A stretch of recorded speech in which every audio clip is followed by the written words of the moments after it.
The aftermath, as you see there, just devastating.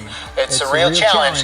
What will the recovery process look like as residents try to pick up the pieces before the holidays? It's been tough. Paul Walsh from Breezometer joins us now.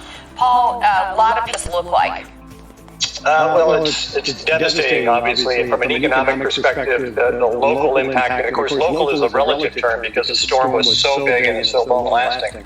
But we're probably looking at economic impacts, greater than $2 billion. Probably well greater. This will be a record. So Joplin in 2011 was around 2.8, almost $3 billion more, around $2 billion the last two times we got an EF5. And so it's going to be just a very, very expensive and long-term economic sort of recovery that folks are facing. It's impossible to say now what the impacts are, but it's going to be big, and it's probably going to be an unfortunate record that we're seeing as it relates to. You mentioned Joplin. That has already been a comparison, so that's a fair comparison right there when you look at what it might take as far as the dollar goes. But some of the economic impacts we saw yesterday, FedEx saying that they were going to have trouble just staying on schedule because they had areas that were affected. I mean, we're talking about multiple states, 5 states, so people may have to kind of gauge whatever their family businesses are, or even their travel plans might be, on how this could impact them and sort of that ripple effect.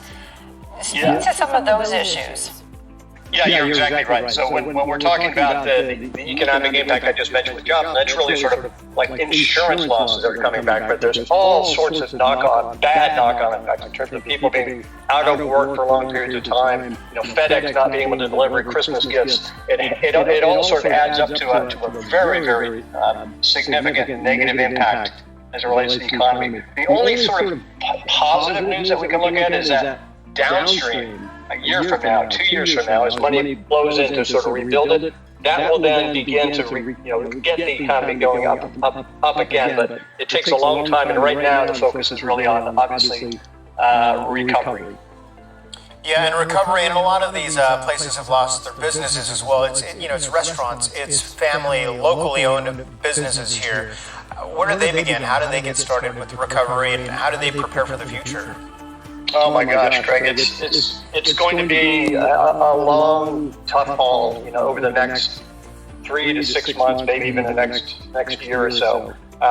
Fortunately, there's a lot of government money, a lot of insurance money, as I mentioned before, that will be flowing in. So there is a light at the end of the tunnel, but it's going to be a very long, dark tunnel for a lot of these people for the foreseeable future.